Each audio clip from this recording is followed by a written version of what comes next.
აი ბეღურების გადაფრენა აკრძალული იყო, იმიტომ რომ ეს საბჭოთა მოქალაქის ანტიპერსონაჟი იყო, როგორ შეიძლება ხა ეს ტიპი ყოფილიყო საბჭოთა მოქალაქი, ხო? არანაირად აჯდებოდა საბჭოთა კონიუნქტურაში სულ სხვაგანი. არ ჯდებოდა.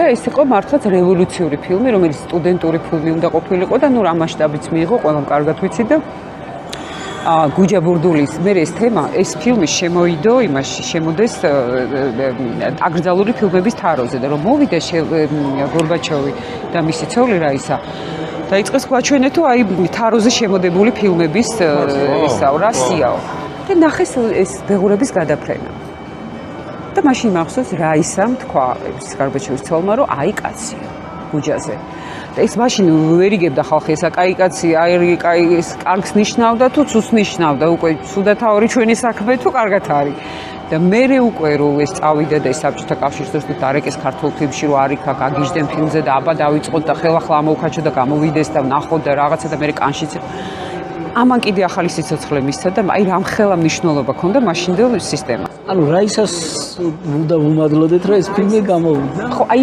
ისეთ ხალხს რომლებიც ხა საბჭოთა კავშირის დროს იყო მონანიება მაგალითად ფილმი იყო რომ ხელოვნებას ძალიან ბევრი ამის შეცვლა შეუძლია. შეიძლება საკუთარ სისტემა მოარყიოს და დაანგროს. ხო იმ სისტემა უნდა მოქცეს შენ არსებობის საშუალება. მაგრამ რადგანაც სისტემა უკვე ინგრეოდა საბჭოთა სისტემა, წავიდა უკვე ისეთი ფილმების დაშვება, ჩვენება, გაკეთება, რომელსაც მასებზე გავლენის მოხდენა შეეძლო, უკვე ეს თან ერთად მოყვებოდა ამას. ამას არ შეუძლია მარტო ეს ერთად ხდებოდა. და ამიტომ წამოვიდა ესეთი ფილმები, რომლებმაც ბევრი რაღაცა შეცვალეს და მათ შორის იყო ეს.